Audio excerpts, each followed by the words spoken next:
Hudzaifah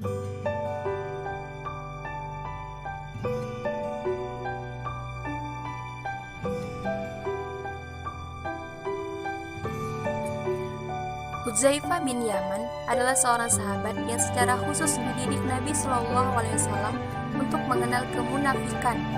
Semua itu berawal karena kebiasaannya yang berbeda dalam mengajukan pertanyaan kepada Nabi Shallallahu Alaihi Wasallam. Umumnya para sahabat bertanya tentang berbagai macam amal kebaikan dan pahala-pahala yang dijanjikan, dan mereka berlomba-lomba untuk melakukannya. Sementara Hudzaifah cenderung bertanya tentang berbagai macam amal keburukan atau kejahatan dan bahaya-bahayanya karena ia ingin menjauhinya sejauh-jauhnya. Keadaan dan kebiasaan Ibnu Yaman dalam meneliti dan mengamati kejahatan dan daya upayanya untuk menghindarinya ternyata mendapat dukungan Nabi Shallallahu Alaihi Wasallam, dan beliau terus-menerus membimbingnya. Beliau mengajarinya bagaimana mengenali kemunafikan dan juga menunjukkan orang-orang munafik yang ada saat itu. Namun, beliau berpesan agar semua itu dirahasiakannya, sekedar untuk bahan bagi dirinya, agar ia bisa menghindar dan tidak terjatuh dalam lingkaran pergaulan mereka. Salah satu sahabat yang selalu memanfaatkan keistimewaannya ini adalah Umar bin Khattab. Sepeninggal Nabi Shallallahu Alaihi Wasallam, jika ada orang Muslim yang meninggal, Umar selalu mengamati sikap Hudzaifah. Jika ia tidak mendatangi atau tidak menyolatkannya, maka Umar akan melakukan hal yang sama. Tetapi Umar pun melakukan hal itu untuk dirinya sendiri, tidak mengekspos secara umum atau mengajak orang lain melakukan hal yang sama. Pengetahuan dan pemahaman tentang keburukan dan upaya kerasnya untuk menghindari menyebabkan lidah dan kata-katanya tanpa disadarinya menjadi tajam, pedas, dan kadang menyakitkan orang lain. Karena itu, ia datang kepada Nabi Shallallahu Alaihi Wasallam. Ia berkata, "Wahai Rasulullah, lidahku agak tajam kepada keluargaku. Saya khawatir hal itu akan menjadi sebab saya masuk neraka." Sebenarnya sah-sah saja hal itu dilakukannya, asal dalam rangka amar ma'ruf wan nahi 'anil munkar. Bahkan Nabi Shallallahu Alaihi Wasallam pernah menyatakan, jihad terbesar adalah kata-kata nasihat yang benar terhadap penguasa yang zalim. Dan juga sabda beliau, katakanlah yang benar walaupun pahit didengar. Namun, bagi Hudzaifah yang terbiasa meneliti lahiriah dan batiniyahnya suatu masalah, hal itu tetap menjadi ganjalan baginya. Rasulullah Shallallahu Alaihi Wasallam tersenyum dan menanggapinya cukup sederhana. Beliau bersabda, "Maka mengapa engkau tidak beristighfar? Sungguh saya beristighfar kepada Allah setiap harinya 100 kali." Seperti halnya sahabat-sahabat Nabi Shallallahu Alaihi Wasallam lainnya, Hudzaifah hampir tidak pernah tertinggal dari pertempuran bersama Rasulullah Shallallahu Alaihi Wasallam. Perang Ahzab atau perang Khandaq lebih merupakan perang urat syarab, karena tidak pernah ada bentrokan pasukan secara langsung dan besar-besaran, kecuali hanya bentrokan kecil dari sekelompok pasukan Quraisy yang nekat menyeberangi Farid dan dengan mudah dihalau oleh pasukan Muslim. Pasukan sekutu dari kaum musyrik Quraisy dan kabilah-kabilah Arab lainnya mengepung Madinah hampir 1 bulan. Sementara kaum Yahudi Bani Quraisyah yang sebenarnya terikat perjanjian damai dan kerjasama dengan kaum muslimin mengancam dari dalam. Suatu malam, hampir sebulan pengepungan Madinah, saat itu sangat gelap gulita. Angin begitu kencang, suaranya menderu-deru seolah akan mencabut gunung-gunung yang tegak di padang pasir. Begitu gelap dan mencekamnya, sehingga jari sendiri pun tidak kelihatan. Orang-orang munafik satu persatu minta izin kepada Nabi Shallallahu Alaihi Wasallam untuk pulang ke rumahnya. Sebagian lagi pergi begitu saja tanpa pamit kepada beliau. Mereka berkata, "Sesungguhnya rumah-rumah kami dalam keadaan terbuka dan tidak ada lelaki yang menjaganya." Setelah mereka semua pergi, Nabi Shallallahu Alaihi Wasallam berjalan berkeliling di antara sahabat-sahabat yang masih tinggal. Tiba di hadapan Hudzaifah, beliau bertanya, "Siapa ini?" "Saya ya Rasulullah, Hudzaifah." Saat itu ia sedang duduk sambil memeluk lutut untuk menghangatkan tubuhnya. Ia tidak memiliki perisai dan juga selimut kecuali hanya 1 lembar pakaian kulit kambing milik istrinya yang panjangnya tidak sampai lutut. "Hudzaifah," kata Nabi Shallallahu Alaihi Wasallam seakan memastikan. Suasana yang sangat gelap memang tidak memungkinkan beliau mengenali siapa yang di hadapan beliau.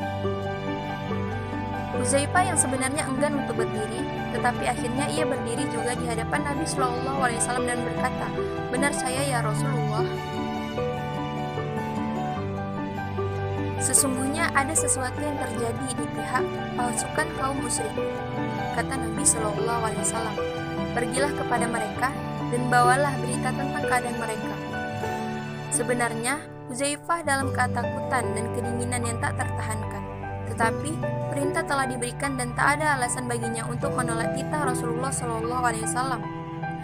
Baru beberapa langkah berjalan, ia mendengar Nabi Shallallahu Alaihi Wasallam berdoa, "Ya Allah, jagalah dia dari depan dan belakangnya, dari kanan dan kirinya, dari atas dan bawahnya." Segera setelah doa itu selesai, Huzaifah tidak lagi merasakan ketakutan dan kedinginan. Ia berpaling ke arah Nabi Shallallahu Alaihi Wasallam dan beliau bersabda, "Hai Huzaifah, jangan melakukan apapun di kaum itu sampai engkau kembali kepadaku." Huzaifah menyeberangi parit dan berjalan ke pasukan kaum musyrik.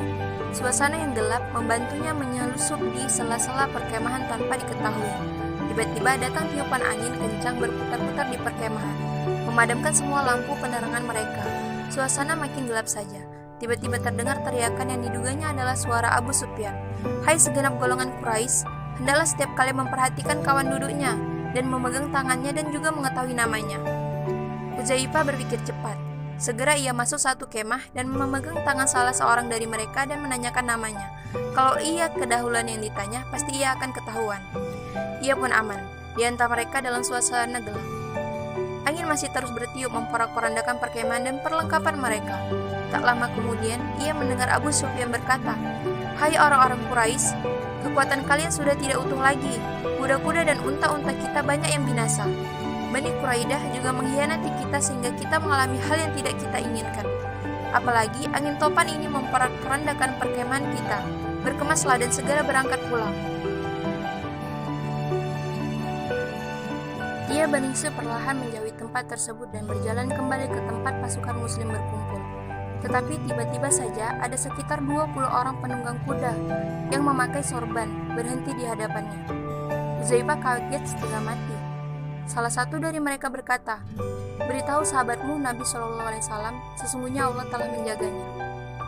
Setelah itu mereka berlalu dan hilang secepat ketika mereka hadir di hadapannya.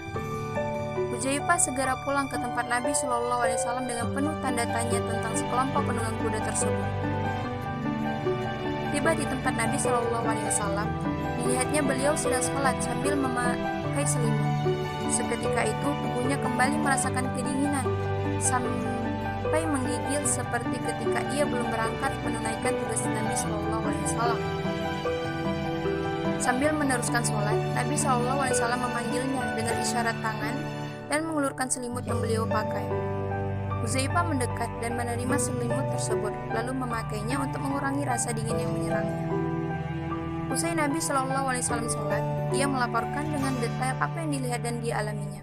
Nabi Shallallahu Alaihi Wasallam tersenyum dan menjelaskan bahwa sekitar 20 penunggang kuda tersebut adalah malaikat yang dikirim Allah untuk memporak-porandakan perkemahan pasukan musyrik, sehingga mereka ketakutan dan segera pulang. Usai bercerita, ia tertidur berselimutkan selimut Nabi Shallallahu Alaihi Wasallam tersebut dan dibangunkan beliau menjelang waktu subuh. Atas peristiwa ini turunlah surah Al-Ahzab ayat 9-25.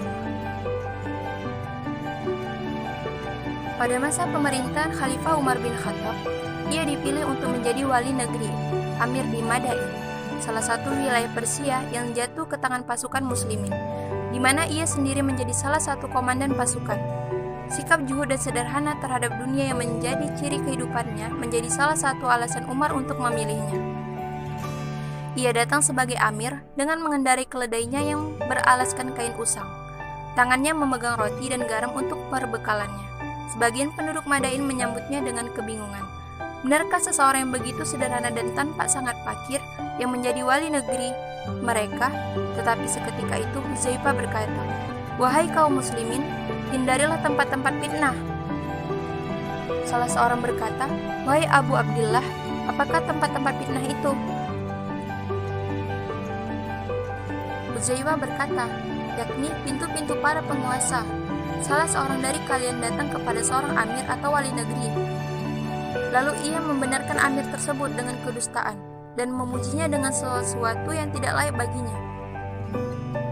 Setelah beberapa waktu lamanya tinggal di Madain, banyak sekali kaum muslimin yang sakit karena pengaruh iklim daerah tersebut. Maka Hudzaifah memerintahkan mereka untuk pindah ke Kufah, dan di sana mereka sehat kembali seperti sedia kala. Hudzaifah wafat pada tahun 36 Hijriah pada masa kekhalifahan Ali bin Abi Thalib. Ketika orang-orang datang menjenguk saat sakaratul mautnya, dia bertanya, "Apakah kalian membawa kain kafan?" Salah satu dari mereka berkata, "Ada." "Coba kulihat," kata Hudzaifah. Mereka menunjukkannya suatu kain kafan baru, dari bahan yang agak mewah. Seketika tersirat senyuman pahit, pertanda ia tidak senang. Ia berkata, "Kain kafan ini tidak cocok bagiku. Cukuplah 2 kain putih biasa saja tanpa baju. Tidak lama aku di dalam kubur. Setelah itu akan diganti dengan kain yang lebih baik atau mungkin yang lebih jelek." Tidak lama setelah itu maut menjemputnya. Tanpa sekali kesenangan dan kegembiraan tersirat di wajahnya, karena sesungguhnya ia telah lama memendam kerinduan untuk bisa segera kembali bertemu dengan Rasulullah SAW.